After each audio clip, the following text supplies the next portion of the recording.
Las autoridades de todas las jurisdicciones presentes, saludamos todos a nuestra presidente del Consejo Deliberante, a los concejales de las distintas bancadas, así como a los señores y señoras consejeras escolares. Todos nosotros los que estamos en las representaciones públicas homenajeamos a los trabajadores. ¿Los homenajeamos de qué manera? Los homenajeamos a través de la representación organizada. Los homenajeamos a través del movimiento obrero. Saludamos en este pequeño lugar, en esta humilde recepción, en esta linda reunión, homenajeamos al movimiento obrero argentino, homenajeamos al movimiento obrero de la zona norte, y lo hacemos con la alegría de poder estar juntos, lo hacemos con la alegría de que se encuentren los representantes de los sindicatos, los representantes de distintas responsabilidades en las centrales obreras, y lo hacemos además bajo la convicción de que no existe democracia en estado de república, si no hay representación de los trabajadores a través del sistema organizado, y eso es el movimiento obrero. La Argentina tiene etapas en su formación, desde el momento de la independencia, desde el momento de su constitucionalismo, desde el momento de la llegada del voto a través de la ley Sáenz Peña, el acceso al voto por parte de las mujeres. Todas son etapas que son constitutivas de nuestra nacionalidad. Hay una parte que es constitutiva de nuestra nacionalidad más contemporánea, que es la que tiene que ver con el movimiento obrero organizado. Es parte de nuestro país las luchas obreras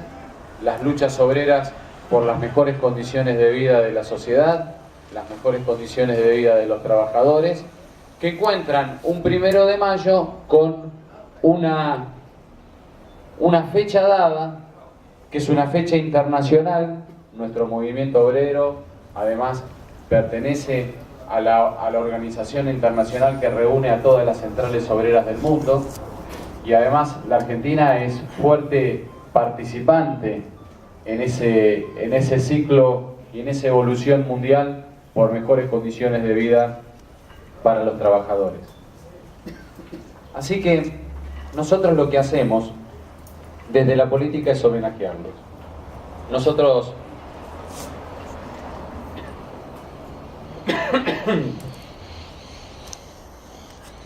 justo hoy hay tos. Gracias, Laura. Nosotros lo que hacemos, si no me reemplazás vos, Rafa, ¿la sacarías bien? Creo que sí. Bien, no arrugas. Nosotros, en tal caso, lo que hacemos es desde la política este homenaje, explicarlo por qué. Y explicarlo desde los contenidos. Explicar que la democracia tiene en lo más cercano en el tiempo, ya a cumplir sus 30 años a fin de año, la democracia no se dio por lucha solamente de la política. Y es más, la política, los partidos políticos eran insuficientes todavía lo que hacían para que se pudiese lograr el llamado a elecciones por parte de la dictadura. El hecho desencadenante de Malvinas es lo que hace que se dé el definitivo fracaso de la dictadura militar, toda vez que demostraban de que no solo no estaban aptos para gobernar, no solo habían producido un genocidio, sobre todo en generaciones más jóvenes, sino que además, y que habían producido la pérdida de industria por parte del país a partir del Plan Martínez de Oz, sino que además no estaban en condiciones de dirigir una guerra que era una guerra que tenía un sentido patriótico, pero una oportunidad que no era legítima. ¿Y por qué no era legítima la oportunidad? Y ahí viene el movimiento obrero argentino. Porque el día 29 de marzo de 1982, y este es el homenaje que le hace la política, y tengo siempre la bendición de poder hacerlo en esta zona, porque el 29 de marzo de 1982 la CGT llamó a un paro general.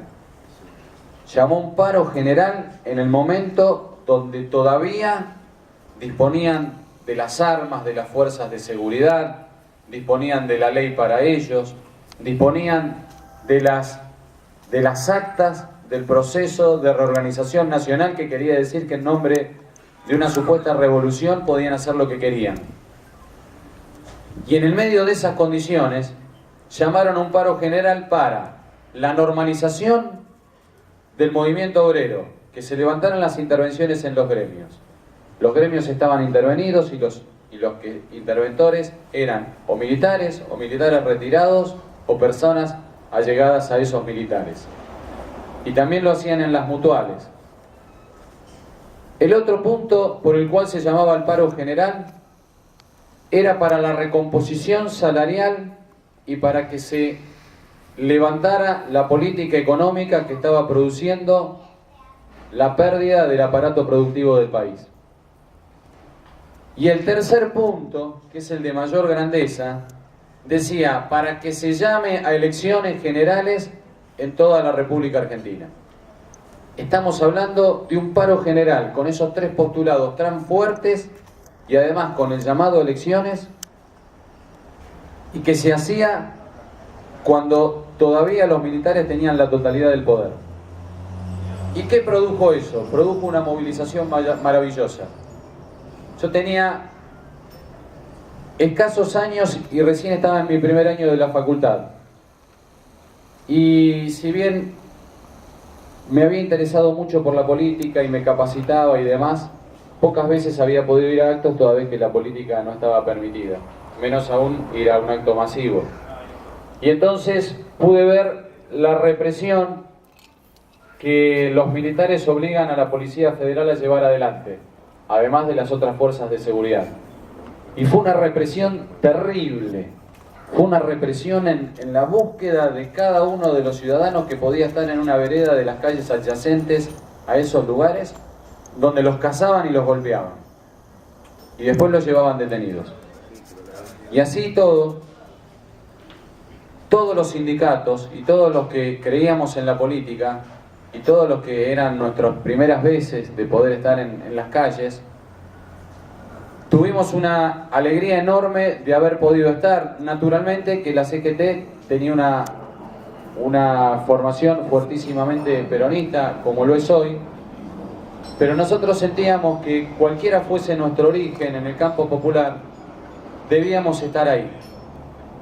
Esa fue la primera vez que participé en un acto masivo y esa fue la primera vez que mostré que tenía velocidad.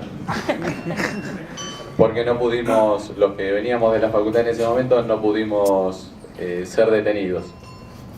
Otras personas que tuvieron mucho valor sí fueron fuertemente golpeadas, pero lo cierto es que los militares a partir de ahí aceleraron un plan que tenían guardado, que era la de producir un conflicto respecto de Malvinas. Conflicto que tenía la realidad patriótica de que todo nuestro país siempre va a reivindicar hasta poder recuperar ese lugar para nuestro territorio. Pero lo que era indigno era que se usara una excusa porque habían tomado miedo de esa movilización producto del llamado al paro general. Quiere decir que la política no era suficiente todavía para poder acelerar la llegada de la democracia. Pero lo que hizo el movimiento obrero organizado, nuevamente también ese 29 de marzo de 1982, dio lugar a que lamentablemente, porque se asustaran, el gobierno quisiera lograr cohesión y popularidad mediante la guerra en Malvinas, la primera batalla en Malvinas, Y la siguiente cuestión es que a partir de junio, cuando se produce la rendición y se da vuelta la taba y la popularidad se vuelve en la realidad de que era que no estaban en condiciones de gobernar el país, se produjera el llamado a elecciones para octubre de 1983. Y que el día 10 de diciembre de 1983, el país, que es lo que vamos a festejar dentro de algunos meses, tenía un nuevo presidente electo por todos los argentinos, que se trató de Raúl Alfonsín. El homenaje es al movimiento obrero, el homenaje es para decir que son constitutivos de la nacionalidad desde el momento del 17 de octubre y desde las luchas anteriores, que son además preconstitutivos de la democracia que hoy entendemos como democracia definitiva. Y entonces, parecería que la cuestión de lo de la justicia es una cuestión que atañe nada más que a abogados, a jueces, a los que están en política y se especializan en la cuestión de la justicia. En realidad, hoy más que nunca, debemos estar unidos, cualquiera sea nuestro origen político, debemos estar unidos con el movimiento obrero, con la Unión Industrial, con todas las asociaciones empresarias, con todos los intelectuales del país, con todas las colegiaciones. Debemos estar unidos porque nos queda ahora una lucha, que es la lucha de no perder el Poder Judicial independiente, de no perder la seguridad jurídica, porque si no hay seguridad jurídica es imposible que haya inversiones y es imposible que se mantengan las inversiones con las unidades de la fuente de trabajo dentro de nuestro país. Yo leía a un sindicalista que cuando le preguntaron en estos días por qué sostenía el paro, si el paro no solo defendía la fuente de trabajo, sino también decían que defendía al patrón. Y él dijo: si el gobierno hace que no tengamos patrón, no vamos a tener quien nos dé la fuente de trabajo. Y nosotros lo primero que queremos es la fuente de trabajo y a partir de ahí nunca dejamos de pelear por nuestros ingresos y por las condiciones laborales. Para que alguien pueda sostener eso, para que todos ustedes puedan sostener eso, tiene que haber seguridad jurídica. Para que pueda haber seguridad jurídica, tiene que haber Poder Judicial independiente. Nosotros todos, en esa nación que se fue construyendo, nacimos bajo el sistema que dice la Constitución, que en la Argentina rige el sistema republicano, representativo y federal, con 3 poderes. Uno de los poderes, en el caso del judicial, bajo el régimen del Poder Judicial independiente. Entonces, el movimiento obrero, que siempre estuvo previo a cada una de las luchas, y que hoy las luchas no son luchas de violencia, no son luchas de forzar nada, sino que son luchas de la convicción, luchas que se hacen con el corazón y luchas que se hacen trabajando todos los días. Brindemos en tal caso, porque hoy es el 94 año del natalicio de Eva Perón, preconstitutiva también de esta época de la nacionalidad. Hoy es el día del taxista, es el día del obrero del arte gráfico, del obrero gráfico. Y entonces todos juntos deseemos, homenajeemos también a que seamos un país bajo el sistema republicano, con un Poder Judicial independiente, que dentro del Poder Judicial independiente están las garantías para que funcione también el movimiento obrero. Muchísimas felicidades para todos, feliz Día del Trabajador.